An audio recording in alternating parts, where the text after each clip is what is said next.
So we both agree that going to closings is an absolute, unequivocal waste of time. Is that right? Oh, absolutely. I made a statement, like a declarative statement, that I believe that it's a waste of time for various different reasons. What an enormous fucking waste of time.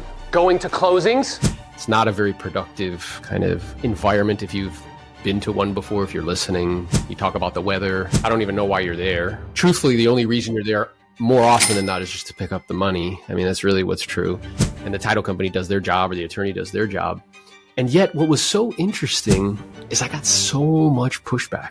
The industry hasn't been reinvented in over, 50 years prior to eXp. They were kind of the trailblazer of the next generation. A lot of these agents are still playing catch up with the mentality. You were sharing with me off camera before we got started that you grew up in a household with someone who was a very successful entrepreneur. You know, your father, he built a very big company.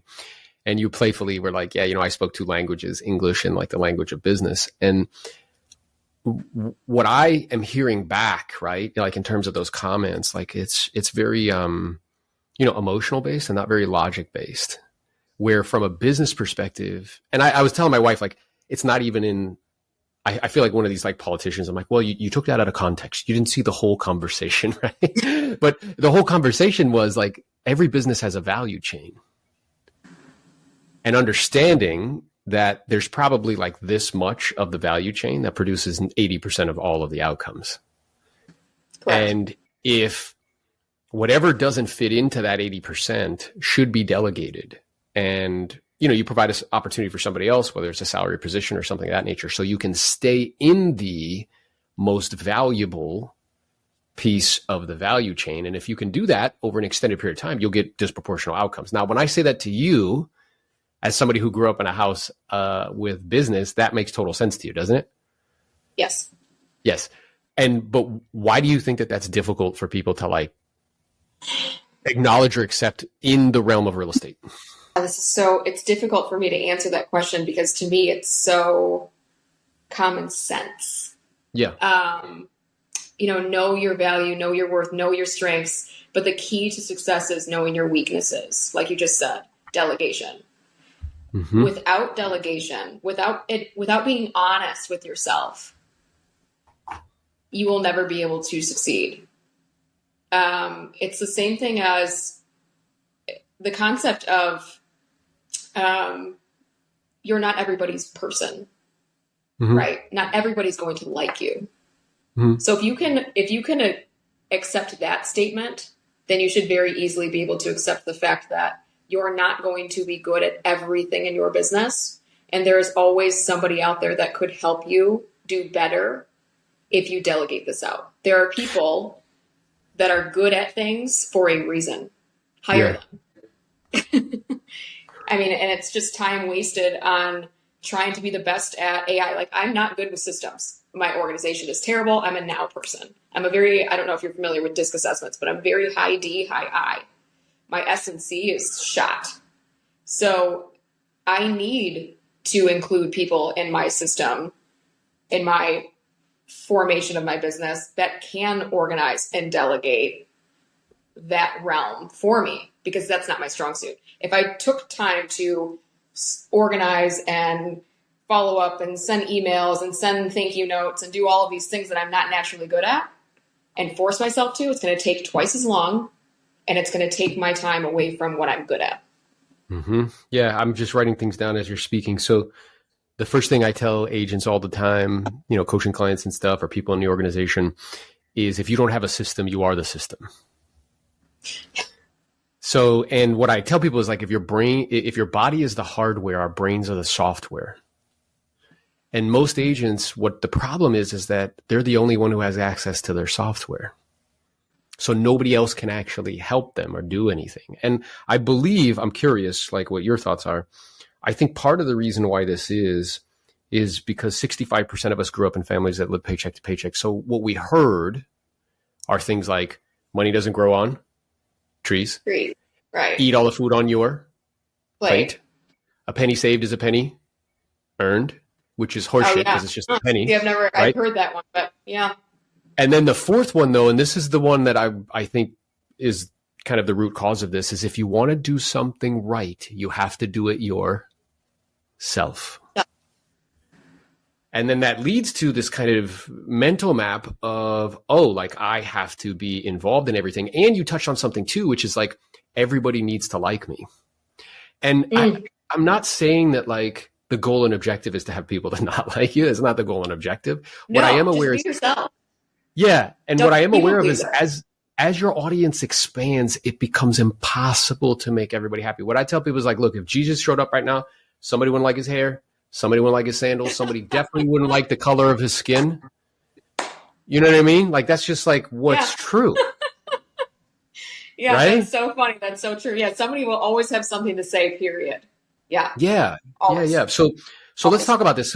So you're mentioning like systems, and I believe that part of it is first like thinking. I share with people one of the best things you can get from a trainer, coach, like just somebody who's a little bit further down the path. I don't even like those words. It's just access to the way that they think, because the way that they think allows them to do what they do. So you have this like map of thinking. You understand the value chain as a productive agent. You shared with me like first calendar year, you did 10 million in volume, which is awesome. So there's this recognition of like, oh, systems are important, right? If I don't have a system, I am the system. And I can only grow to the proportion that my systems will allow me to. I don't care how much rah-rah, how many Tony Robbins, how many like podcasts you listen to. You will get stifled by your systems, period, end of story. You absolutely will plateau, because there's only 24 hours in a day and you are only one individual. Exactly. So for you, Alexis, like what are you doing to get that together? Like be like, okay, how am I working on these systems? How am I working on the systems? It's really just, I mean, thankfully with just having a solid CRM, and then having an assistant, having virtual assistants, having all these things set in place, having a transaction coordinator.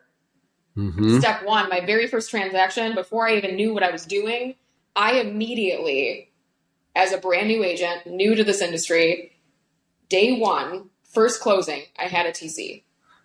Day one. And so many people were like, oh my gosh, that was another whole thing. It was like, oh my gosh, I can't believe you have a transaction coordinator. You have to understand how all the title and everything works. Why? Is that my job? Do I own a title company? Am I mistaken here? What's my role? Am I the negotiator? Am I the realtor? Am I here to help build wealth through real estate and help my clients get the keys to their dream home? Or am I here to worry about title paperwork? Yeah. I'm confused. You know, I'm confused. So what pops into my head is like, how many successful business people do we know that have 0 employees? None.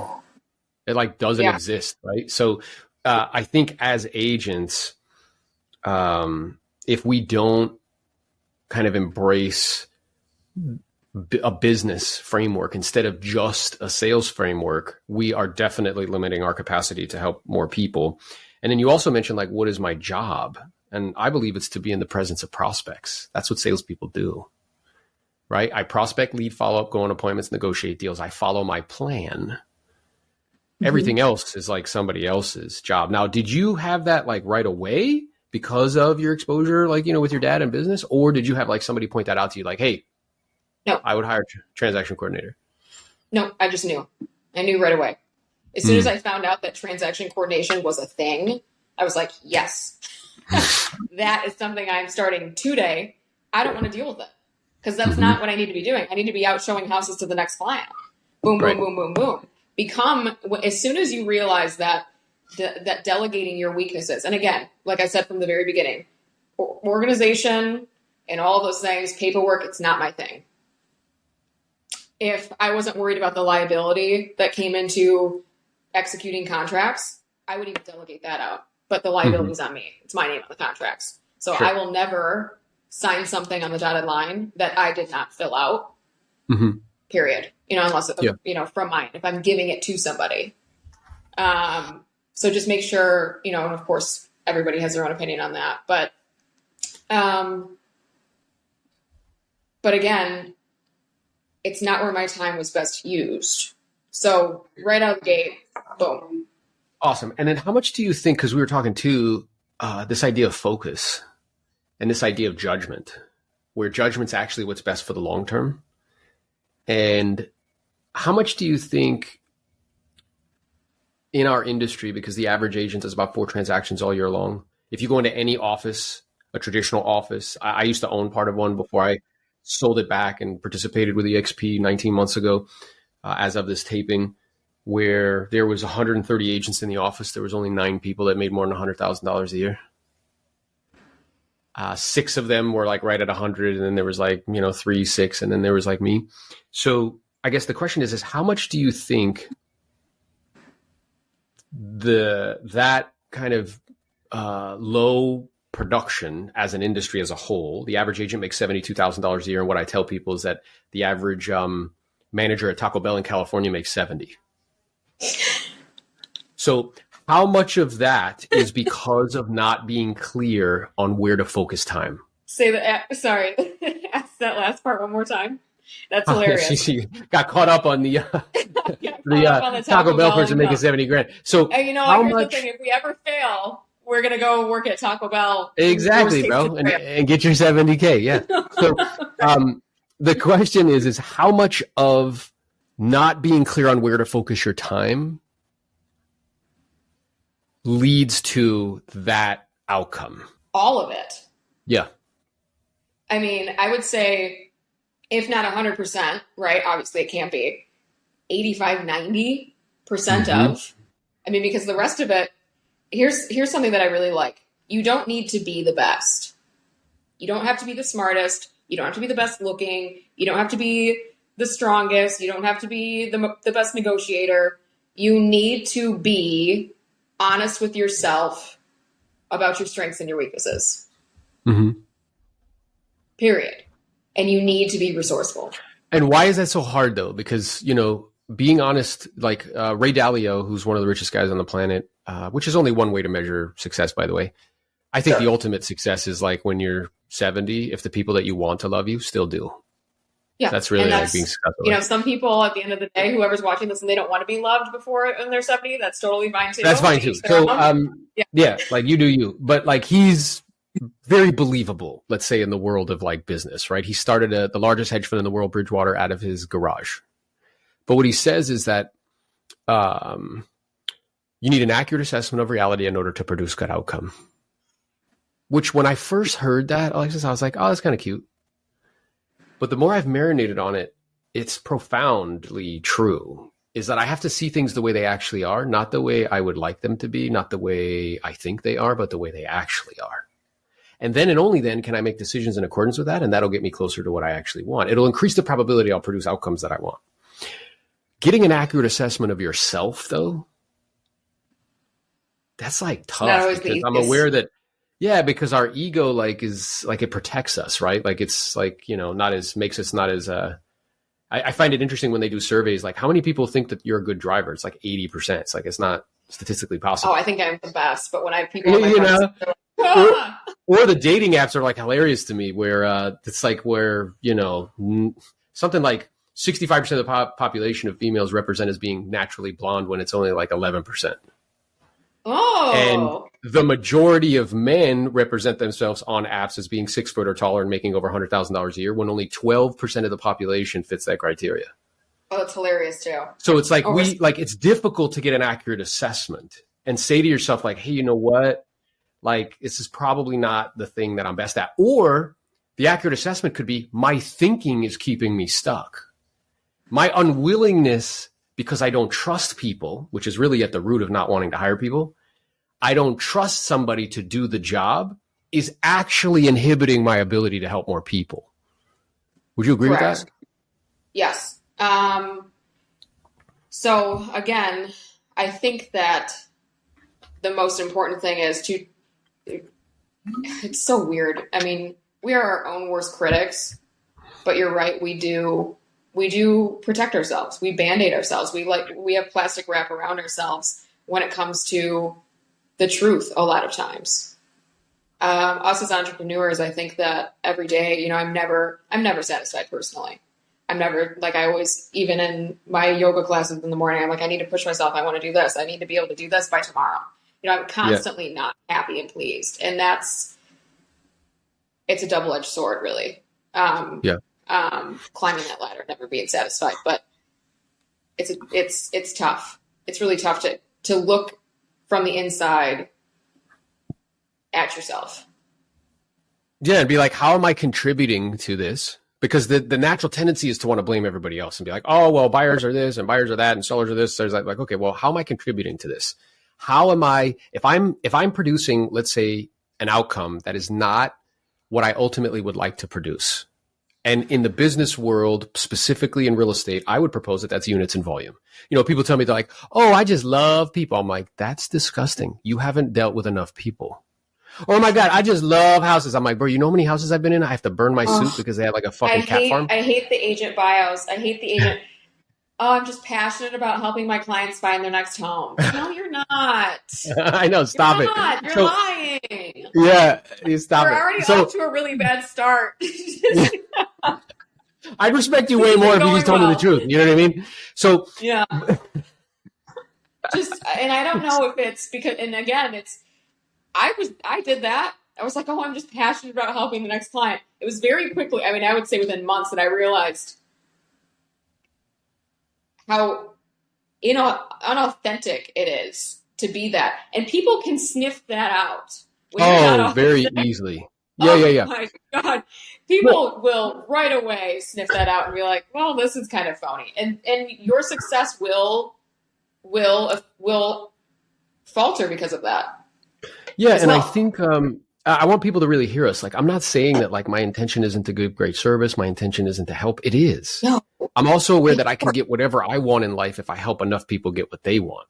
So like my goal and objective is to solve other people's problems and to help them. At the same time, I get compensated for doing that. Like to try to pretend that that's not part of the motivation is like immature from a business perspective, right? Oh, absolutely. So, because we're all in, I mean, if we weren't all in this for money, we'd all be retired and living as nomads off the grid somewhere. Yeah. And why does everybody who has like another profession that they went to college for end up like, looking into getting into real estate? It's because whatever profession that they chose doesn't pay them appropriately for the time and energy that they're spending. I mean, that's the real truth. Why do people want to learn how to do subject to? Why do people, like I was just on Pace Morby's podcast. It's like, why does he have 12,000 people in his community? Because they want to learn how to make money. That's what they want to do. They want to build wealth. Like that's right. And you can't learn that in school. You can't learn that in college, unfortunately. One of the things that I've had a couple people say to me in terms of feedback was they were really surprised, not only by the kind of level of collaboration and sharing, but also like vulnerability. Yeah. Where they didn't expect the speakers, myself, yourself, Lars, Jose, and others, they're accustomed to seeing people on panels and being very kind of like, oh, look at me and braggadocious. Yeah. And everybody led with kind of vulnerability. So I'm curious to get your feedback on that because you've been to a lot of these types of events. I've been to a lot of events, man, and I think that, as far as being braggadocious, I think sometimes that's all we have to lead with. Like when we're looking at events in our industry as a whole, outside of eXp, it's like all you have is your production. Like you have nothing else to give. You have nothing else really to benefit from other than, hey, look at me, look at what I've done. And a lot of times you go to events and it feels very much like that. And they're saying, hey, I've got this thing that I'm really good at, and I just want to talk about that. And you're less likely to get the guy that says, hey, but here's the areas I'm struggling with. Mm-hmm. Anybody who's not with eXp that's been to an eXp event, the common theme is, wow, you guys are open and you share and you don't hold back at all. Mm-hmm. And somebody was actually asking me about this at the pool, like, why do you think that is? And I said, I think it's when you have so much opportunity in front of you that it's not just about the amount of homes you sold last year, but it's about this impact, it's about this revenue share, it's about being part of a company that you're owners in. When you have all of that, your walls just come down. Mm-hmm. And you're like, how can we grow together? How can we impact together? And that's been my experience all along at eXp. It's been 3.5 years, but in a lot of ways it feels like 10. You know what I mean? I've been in this industry for 20 plus years, and the first, 17 of it were doing it the hard way. Mm-hmm. And it was like doing everything that all my coaches told me to do so that I could go sell some more homes, but always having to hit the reset button, hitting the reset button every January 1st, hitting the reset button when my top producer leaves to go become a competitor, and it just gets tiring. So I think that part of what you experience at an event like this, certainly when you can get people in the room that are experiencing freedom at a different level, is just a sense of gratitude. Somebody told me a couple years ago, I was on this whitewater rafting trip, and this 19-year-old guide was like wise beyond his years, just somebody that was like super magnetic. And he was sharing some stories with us when we were going down the river, and he said something that was like, it just stopped me. And he said, I was like, man, how do you have all these stories and all these experiences? And he said, I believe that vulnerability is the doorway to connection. And he said, I've always been super vulnerable. And because of that vulnerability, people have connected with me and invited me to do all these crazy things. And I was just like, I thought about that for the whole rest of the trip. And I bring it up because you said, we're vulnerable here. And it's like, yeah, we're vulnerable. And because of that, we're connecting with agents at a deeper level. When we can take off the mask and we can remove the identity of all I am is my production from last year. Sure. And we can actually become a holistic human being who's also a realtor, who has struggles, who has challenges, but together we can solve those problems in this model, because I can help you and you can help me. And by me helping you, I'm not giving up any of my cards, because it's not about that anymore. And I think that's ultimately the thing that from the outside, the industry doesn't see about us, and the difference that's going to carry us forward into the future. I agree. And I think that underneath as well, something that they don't see is that Charlie Munger, Warren Buffett's right-hand guy, who passed away recently at 100, he said you have to be very careful how you incentivize people because it shapes behavior. And what's interesting is here in this model, we're actually incentivized to collaborate and to share, where in virtually every other model, there is no incentive to, which is why it doesn't happen, right? And I guess I'm curious too, because again, you've been to a lot of these, and not only did you present, but you were kind of there observing. So were there any takeaways for you in kind of the other presenters? Yeah, so you brought in a tax strategist, and you had no idea this about me, but like I was actually looking for a new tax planner. My experience with tax planners over the years is that a lot of times you choose one because they're really good and they're really excited about helping you go to the next level of tax planning and preparation. And then they're good, and then as each year goes by, they get more and more complacent, or they go to a new level of their career and they're not as available. So I'm just in that season where I'm looking for a new guy. And the guy that you brought in, like I texted you, I'm like, this guy is a G, man. Like connect me in a three-way text. Like he's awesome. He's exactly what I was looking for. And like, how cool is it that we can come to like a real estate conference?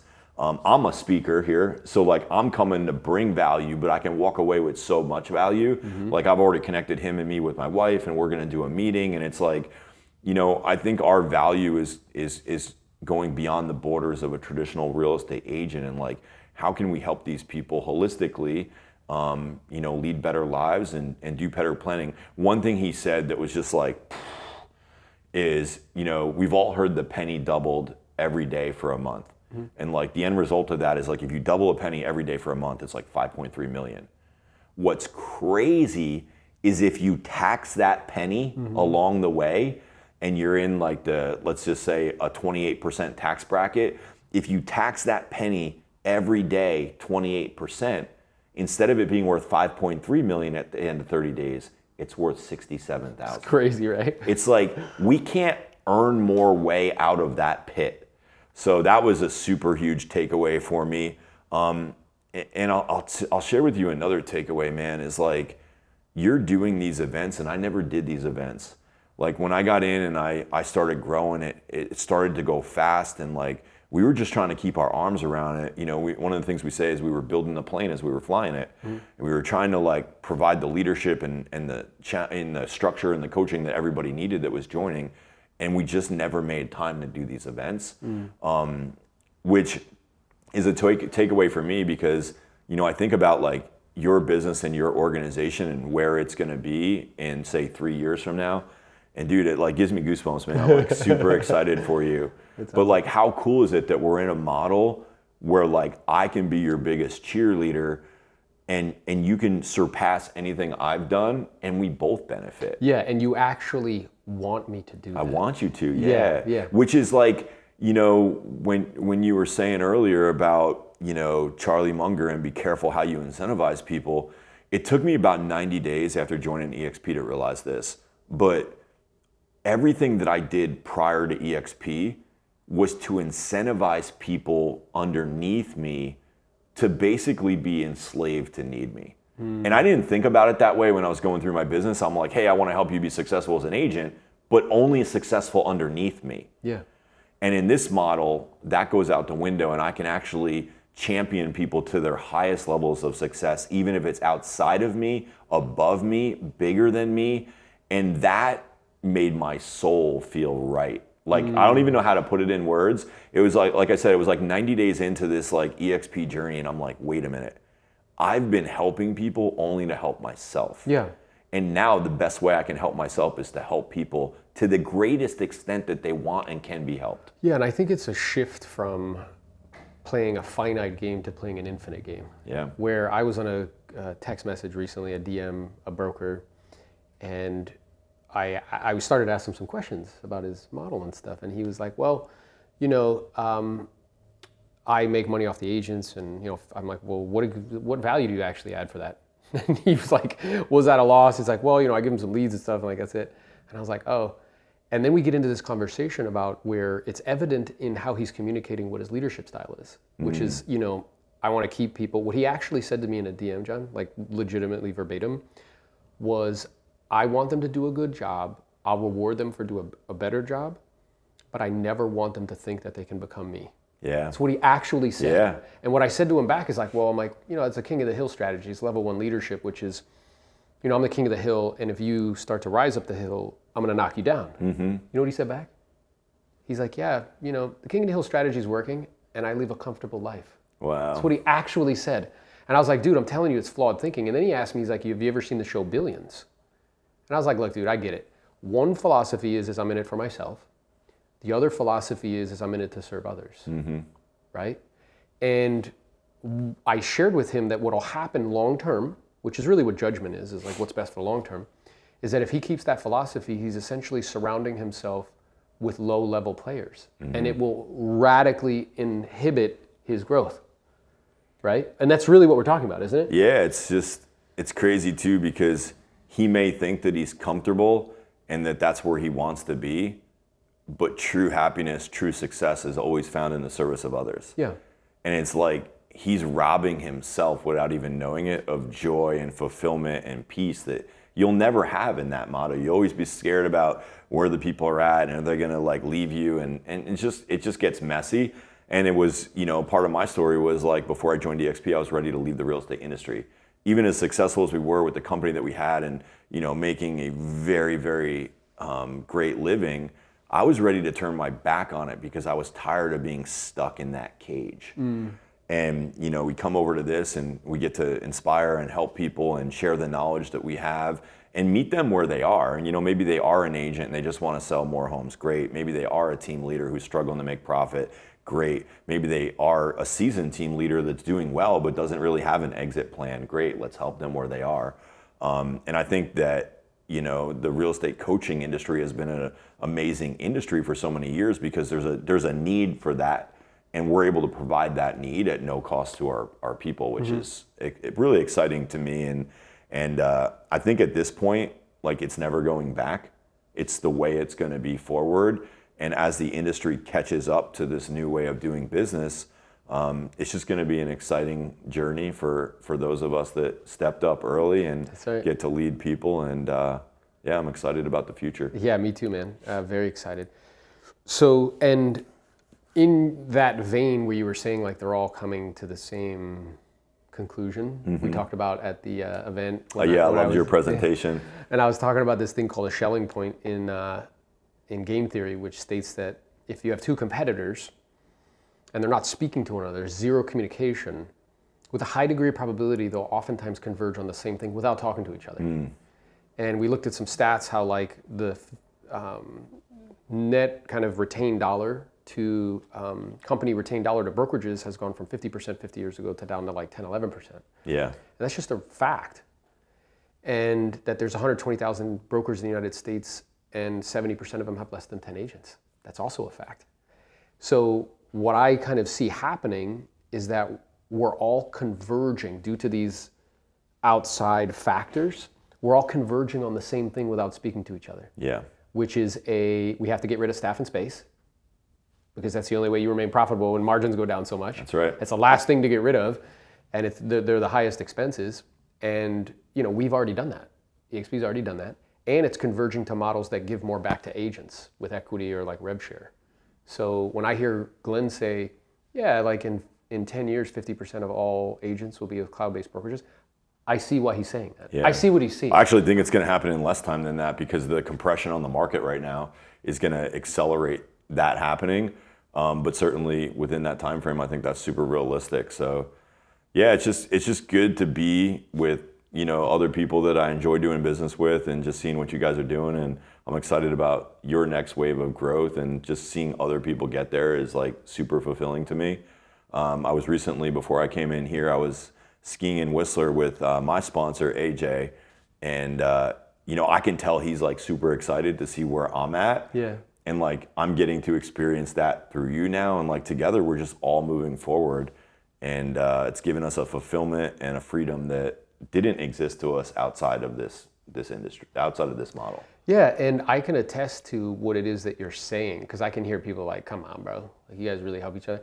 Well, what's wild is like, I didn't pay you to come here. Nope. Like, your time is super valuable. You were out on a trip with like, your boys, like hanging out, and you flew in and got in really late and gave an awesome presentation, and you're here talking to me now. So like, and I'm also aware, like, if I ever have a question, like, you always get back to me same day. Yeah. Right? Well, what you're trying to do right now is you're trying to explain to somebody that may be listening or watching to this, like, this is real, this is how it is. But it's like one of those things, like we always say, is like, you'll never really understand it until you experience it. Like, I'm here because I feel blessed and grateful. And like, there's like very little things that I can do that are more business exciting for me than like helping you do what, this model allows you to do. Yeah. But yeah, nobody paid me to be here. I'm here because I want to be. Yeah. And I'm excited about it. And so many people have helped me along the way, like people that aren't even in my organization. It's like that collaboration piece, right? Mm-hmm. Like, we all own part of this company collectively together, and we all want to see it grow and see it thrive and like take it to the next level. It's dope. Well, I'm proud to be in partnership with you, bro. Yeah, man. You too. What's up, team? We are here with the talented, very successful Mr. Lars. Good looking. Yeah, oh, that's true. Yeah. Good looking. Humble. Yeah, humble at the same time. Head and Borg. It's not a regular occurrence that I sit down with someone that like actually punched me in the stomach. You didn't physically punch me in the stomach, but you did it with a question, or really a statement. On a coaching call, you wanted me to bring you a personal win and professional win. And I had a very hard time bringing you personal wins. Professional wins were fine. And I shared with you a professional win that I'd gone to my son's soccer game. And I shared with you that he was surprised, like, and you were like, that's terrible. In all seriousness. And it really knocked the wind out of me and caused me to really stop and pause and think, what I was doing and how I was spending my time. I also know that you can't give somebody something that you don't already possess. And I know part of your story is having gone down a similar track, and whether it was someone like you who said that to you, or you kind of noticed yourself, that caused you to start to make some changes. Is that right? Yeah, I mean, for me, it was probably more or less just not having, the comfort of a family sort of environment as a kid, and just knowing that I didn't want that for my family. And then you get into real estate, you're like, oh shit! It's like instantly it blows up in every part of your life. Yeah, and when you were at the gala and you gave the talk, you showed pictures of you with like I think it was your son, and there's like in your as you're like on a laptop, like writing a deal. I'm on my BlackBerry. Yeah. So you did that, and you notice kind of, because I'm aware, like, in our families, like, we're leaders, right? And I think people are more influential than they realize. And we were talking last night about this kind of mental map of different levels of leadership, which really coincide with different levels of consciousness. So you had this awareness, like, hey, I want to have this like tight family unit. It's really important to me. At the same time, the world and real estate as a business was pulling you down this path of working 60, 70 hours a week, because that's what traditional success is. And, that first level is like, of consciousness is to me. So was there a time where in your business you were thinking that way, like, oh man, all of this stuff is happening to me? No, I think you and I are similar. I think we skipped the to me stage. Okay. To a certain extent. I mean, we were talking, we do have the ability, for whatever reason, we're like massively driven, so I got out of corporate America and got into, this industry and, instantly found the traditional success. And that just leaves you with not a lot of bandwidth, not a lot of sort of margin in your life to show up as the dad or the husband that you really want to show up as. Got it. So, so we were able to, and we're both like this, we're able to, we have enough sort of personal accountability, and just driven, and, we can hardly help ourselves to a certain extent. The homes are there just to, those commission checks are ours to take. Just to get, And the industry's jacked up in a lot of ways because most agents are, things are they're just victims, and the interest rates and the market and low inventory, and that's just it doesn't have to be the story. Yeah, and we both coach agents and have had coaching companies for like a decade, and that is something that I see as very, very prevalent, which is that particular level of leadership or consciousness, which is to me. Mm-hmm. So this is happening to me, my sellers need to be nicer so I can enjoy myself more, or enjoy the business more, or the market needs to get better, or interest rates need to come down. Mm-hmm. And that level is where my success or failure or my personal happiness is dependent on external situations, props and players. And you were referring to the by me, which is where it's like, well, if it's to be, it's up to me. And you even said that word, which is responsibility, right? Where it's like, all right, what skills do I need to learn? There's always an opportunity in the marketplace. I just need to go and find it. I'm one relationship away from changing my family tree for the rest of our life. Mm-hmm. Now, did you always have that? Like that by me? Or was there like a moment? The dynamic in my family was for a lot of different reasons. There was a lot of chaos, and I didn't want to bring that chaos, divorce, alcoholism, and just a bunch of stuff. And I think I just took the role of just doing the right thing in my family. So I studied real hard, and my outlet to all of that was the path of achievement. Got it. And just working hard, and almost like you can't control it. It's just like I'm gonna study for this test until I know I'm gonna get an A. I'm gonna work hard. Where I sold 44 homes in my first full year in real estate. Yeah, and it's interesting because when you say that, I know what you mean. I think my wife, who's in the room, she would agree with you. She's like, can't even help himself. Like, it's like she's nodding. Yeah. Well, and I told her one time, I'm like, hey, if something was to happen to me, would you marry somebody that like was like totally not ambitious at all? Like, are you like, I don't know, somebody, and so, but I know underneath it, at least for me anyway, I'm curious for you, what I've come to like be aware of is that achievement thing is more like, well, if I achieve more, then I'll be loved. Or if I achieve more, and it's a fear that if I don't, and if I'm not like a rock star at everything, then people won't love me, is really what that is. Yeah, I mean, probably don't have enough time to unpack all of our baggage on this episode, but I feel blessed, I mean, in that way to have, at least that was my addiction, so to speak, versus like, doing way more sort of harmful things or things that are not like socially acceptable. Yeah, it's a healthy addiction. Achieving and making lots of money is like, it's acceptable. Yeah, it's like, good job. Right. But it has this massive like collateral damage that I just wasn't willing to accept. All of that. And being that you weren't willing to accept it, I know the suffix "-ide", right? What it means is to kill. Homicide, suicide, pesticide, genocide. So you made a decision, this is not acceptable to me. Now, at that time though, was there anyone that you could turn to that could be like, hey, this is how you like build out, this is how you create margin in your life in the real estate business? Was there anybody that you could learn from, or was it more like you pulling from corporate America and having that background and like an MBA where you're like, oh, this is how business is like supposed to run? I mean, honestly, I think it was my first coach I went to a conference like my second month in real estate, and the first book that coach had me read was E-Myth. Okay. Revisited. Yeah. So I think that set this trajectory that, I was going to build a business, a real business that gave me freedom. Mm-hmm. Even though they're really, even at the time, teams and that whole sort of leverage model, the team leaders had no freedom whatsoever. Mm-hmm. They were still selling there are still teams that are doing 1,200 transactions with a team leader selling 200 homes. There's still agents doing that now. Yeah, and they're marginally profitable at that. Yeah, marginally. So I was going to figure out a way to do it as a business where I didn't have to show up every day and just deal with the nonsense of all the drama from all of the clients all the time. It was just too much. Yeah, and so for those who are listening, check out the E-Myth. It's an awesome book. We can drop it in the show notes here. And so that gave you kind of the mental map, the framework of, hey, I need somebody to make the pies, and somebody to sweep up at the end of the night, and somebody to be at the register. And then you started to systematically, because you were very systems oriented. Mm-hmm. He is the Excel master of the universe, and you started to systematically build out SOPs for each part of the business. Is that right? Yeah, and it's if you've seen the movie The Founder with Michael Keaton, the scene where I think it's on a tennis court, and and he's on a ladder, and he's wiping out the chalk lines, and granted that's they called it the Speedy system, but their vision was to just optimize that one thing so they can roll it out into 40,000 locations or whatever.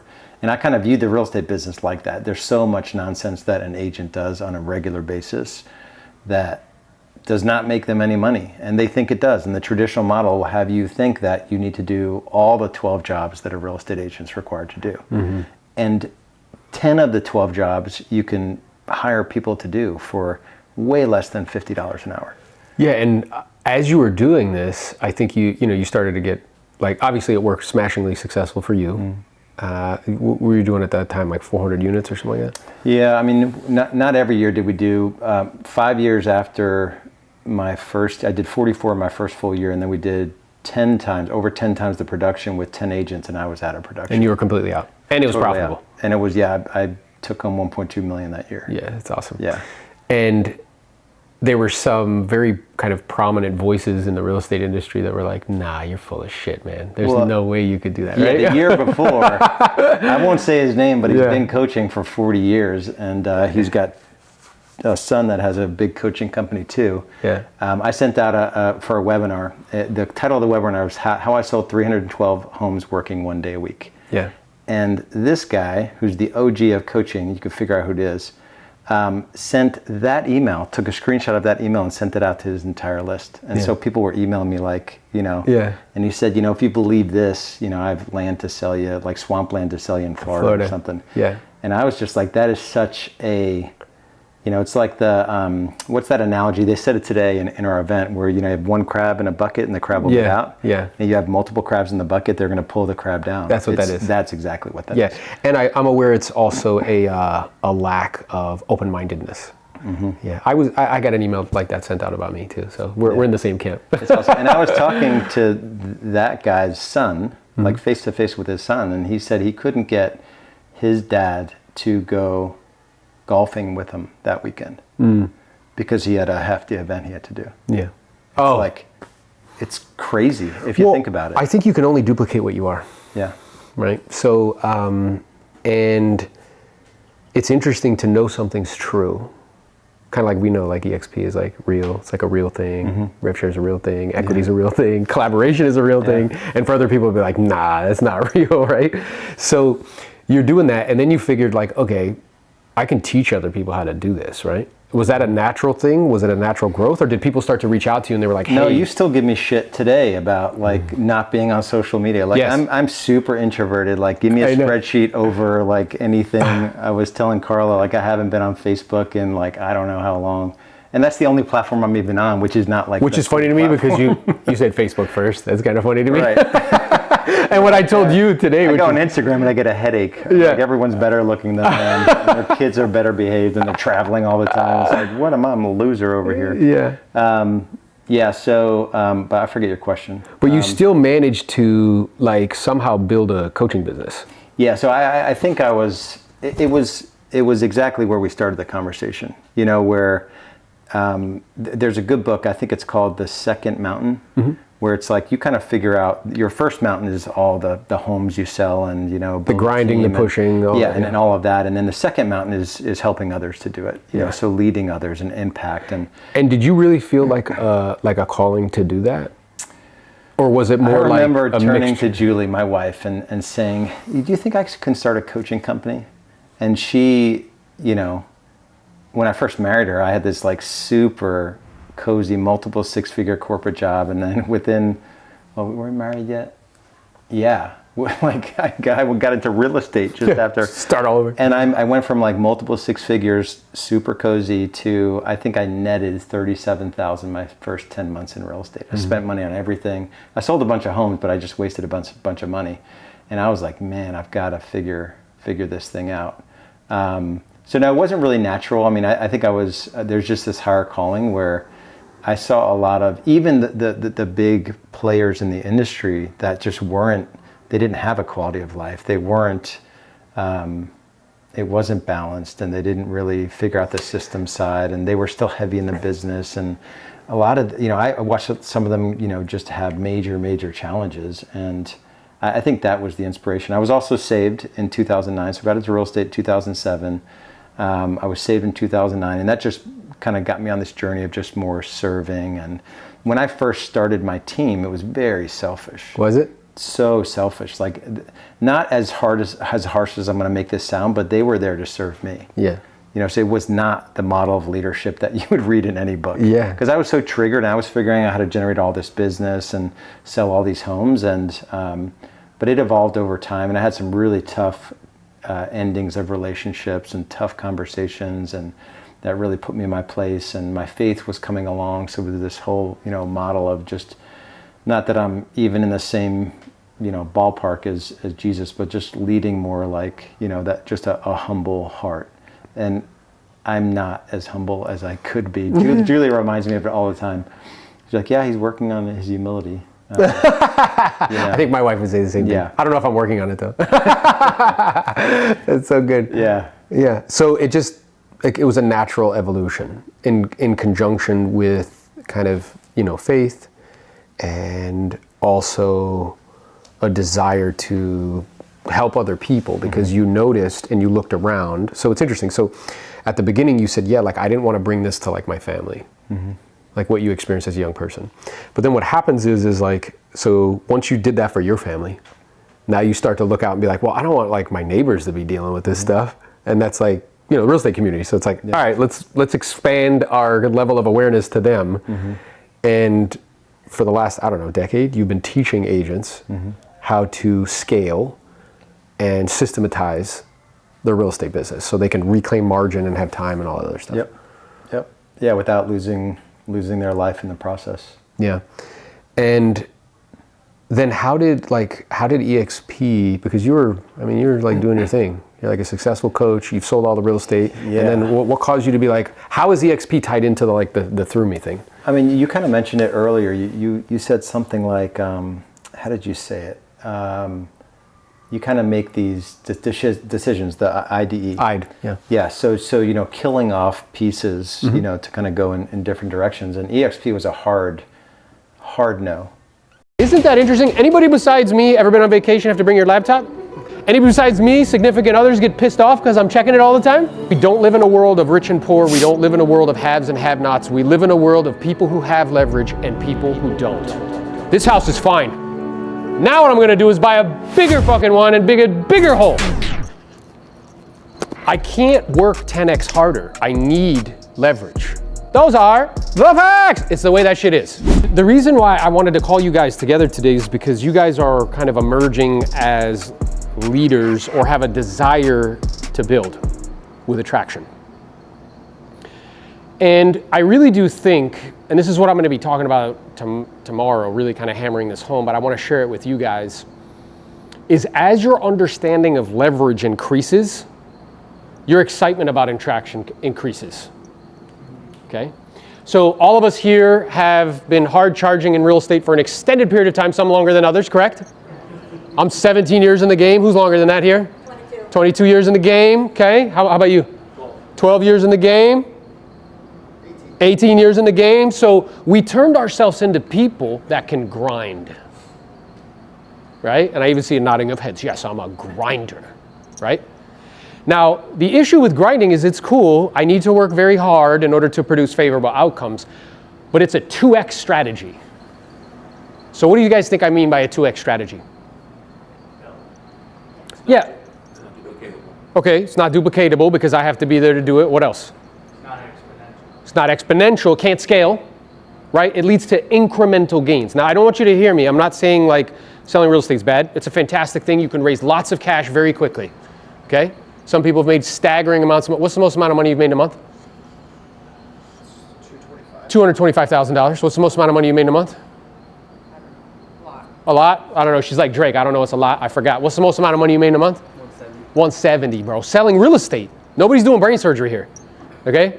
So it's a fantastic mechanism for raising cash very quickly. The challenge is that it doesn't scale, and as soon as you stop, what happens? It stops. Ah, see? Isn't that interesting? Anybody besides me ever been on vacation have to bring your laptop? Anybody besides me, significant others, get pissed off because I'm checking it all the time? Yeah. Anybody bring their laptop today? Anybody bring their laptop today? You see what I'm saying? So the challenge is that that's the rub. I can make a tremendous amount of money. However, when I'm not present, it stops.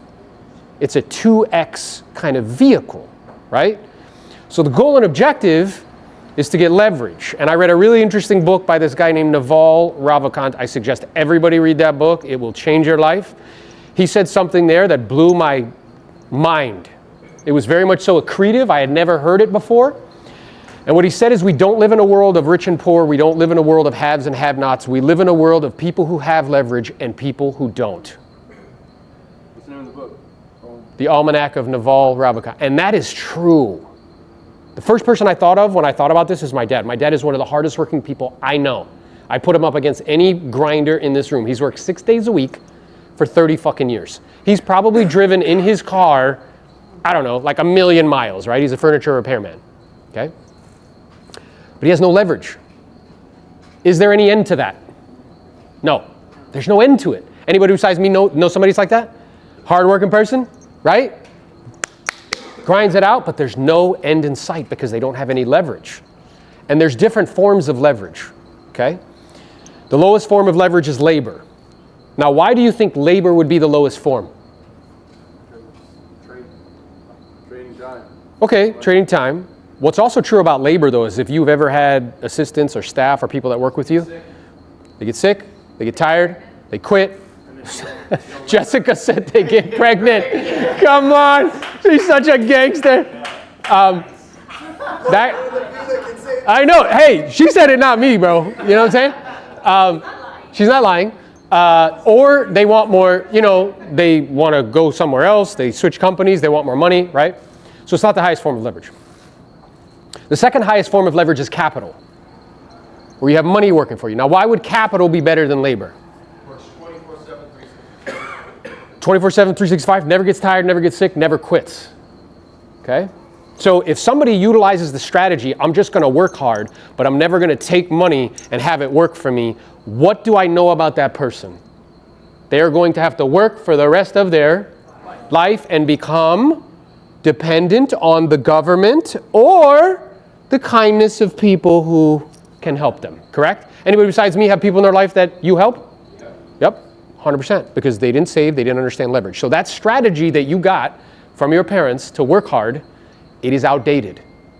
Hard work is the entry. It's expected. It's not a strategy. You see what I'm saying? The plan is where are we going? The strategy is how are we going to get there? So what is your plan from a financial perspective? What is it? What's your plan?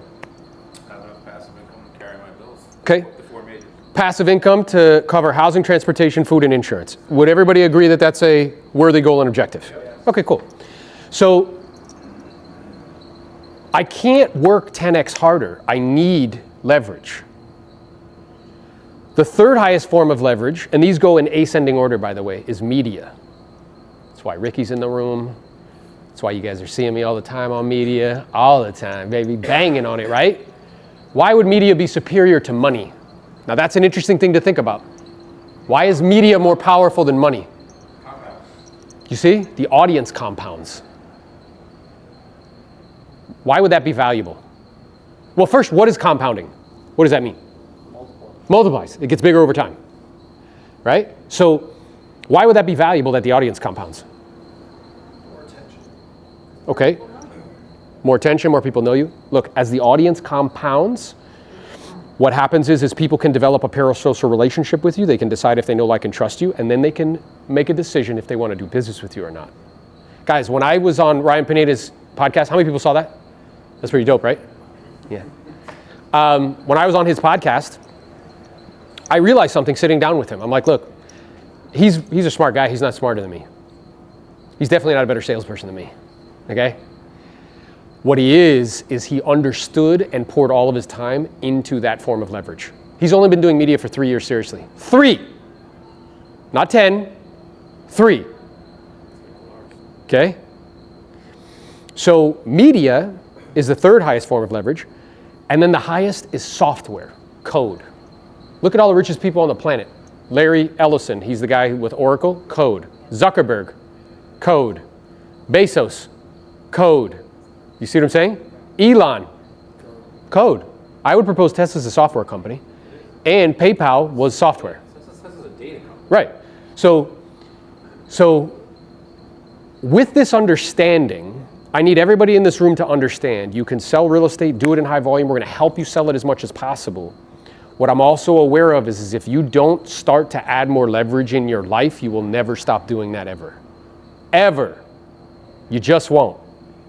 I don't care who you are. Those are the facts. It's the way that shit is, right? And I need an accurate assessment of reality in order to produce a good outcome. I have to see what's true and make decisions accordingly. Okay. So if you have a goal or objective at some point getting off that off-ramp, what options do I have at my disposal? One is I can take money that I'm earning, all of these great, monthly paychecks that we're getting, or multiples of paychecks, and I can take some of that money and I can put it into investments, things that pay me money, right? Whatever that is. I don't care what it is. We're not going to get into an interesting debate as to what's better, right? But it makes sense to do it. What's the challenge with that strategy? KJ said discipline. That's part of it. How many of us know a lot of people who make tons of money and don't invest any of it? And are still going to seminars at 70 years old talking about contacts? You fucked up if you did that. So discipline. What else? It's limited. Yeah, it doesn't. Tell me what you mean. There's so much capital that you can deploy at one time. Yeah, so I'm limited, and here's the problem. I need permission. Why do I need permission? I need your permission to give me money. Otherwise, it's called stealing. I need your permission. Now, we've all turned ourselves into the type of people that we can get people's permission. You might get 100 people's permission a year. You might get 100 people's permission a year, right? But I need people's permission. Would it be better if it was permissionless? Yeah. Would it be better if I needed no one's permission? Oh, that would be much better, wouldn't it? That would be fantastically better, wouldn't it? Okay, good. So that's one strategy I have at my disposal. The problem is, also nobody mentioned, it takes a long time. It takes a long time, okay? So I sold real estate for 17 years. I sold 2,000 properties, right? In order to get enough cash to invest to make $9,000 to $10,000 a month residually. 17 years of blood, sweat, and tears. Of looking at my wife for the first 5 years all the way up being like, babe, I could be doing something else with my time. Anybody besides me ever do that? Yeah. Like legit, like, I don't think I'm gonna do this anymore, right? Like that's a long time. You know how many appointments that is, bro? It's like 4,000 listing appointments. You know how many hours of prospecting it is? It just takes a long time. So it's not that it's a bad strategy, it just takes a while, right? But I do propose you do it. But what if we can add other forms of leverage that are permissionless and are faster? Anybody be interested in that? I'm sorry, would anybody be interested in that? Yes, sir. Okay, good, because I'm super fucking interested in that. Right? I don't know about you guys. I want time freedom and location freedom. You know what I want? I want anywhere I'm walking around, there's a pile of fucking money behind me. People can't see it, but that's what's happening. It's right behind me. Anywhere I am on the planet. Okay? You like that idea, don't you? Hell yeah, she likes that idea. Who wouldn't? So those two forms of leverage are the following. One is the media thing. For some of you in this room, some of you are doing it, some of you aren't. Brian's a perfect example. How long did it take for me to convince you to do media? Wow. Yeah, he's being generous. It took me like 8 months probably. 7 or 8 months to convince him. He's like, how do I know? And da-da-da, and this and that. And yet now you are fully embracing it. How many agents do you have in your organization? 28 agents in his organization. That's what I'm talking about. Now, those 28 agents, approximately, I know it fluctuates, but approximately what does that produce for you in residual income? I have to put a number like 2,500. 2,500 a month. So think about this. How many doors would you have to earn to make $2,500 a month? At 500 a door. 5. You guys can do math. I was just checking. That's not one commission, it's every month. Exactly. So you'd have to own 5. That's 5 down payments, bro. How long would it take for you to get 5 down payments? California, wow. Oh yeah, in California a while. How long did it take for you to get to 28 agents? Since I joined, like a year and a half. A year and a half. Do you see what's happening? It's a compression of time. Now, why is it happening that quickly? Partly because of the media, but the other part is what is eXp? It's software. Okay, so YouTube, does YouTube create any content? KJ's like, yeah, they do, goddammit. In my neck of the woods, they do.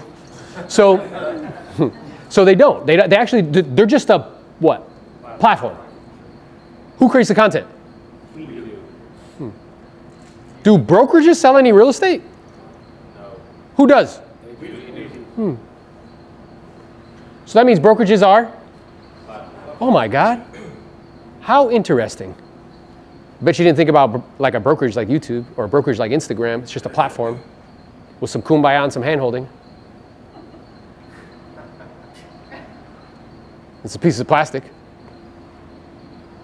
Right? So it's just a platform. So I want you to stay with me for a second mentally. So if it's just a platform, what YouTube said to their content creators is they said, hey guys, we have a very interesting relationship with each other. We're a platform. We don't create jack shit content, okay? You guys create all the content. You're the talent. We need to come up with a mutually beneficial financial arrangement so we can keep doing this as a business. Is that logical? Okay. If they didn't do that, what would have happened? They would have went out of business. They had to do that. Do you see? And what they came up with is they said, hey, if you have 1,000 subscribers and 4,000 hours of watch time, we will give you half of the revenue that we generate from ads on your content. First question, is that a scam? No. That's just an economic model called? Revenue sharing. Oh, you mean there's other businesses that do this rev share shit? Yes. And you know what YouTube did for 15-year-olds? Made them fucking millionaires. Why? Because it's permissionless leverage, guys. Okay, so 50 years ago, did you need somebody's permission to get on TV? Yeah. 100%. Do you need permission now? Nope. I'm on your phones all the time. Do you need permission to get on the radio? 50 years ago? Yep. Do you need permission now?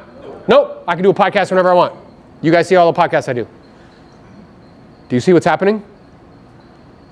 Jason, when somebody actually texts off a yard sign, you're telling me that you have a number of automations that comes back to them in terms of like videos and things of that nature? Yeah, we're using a system called Call Action.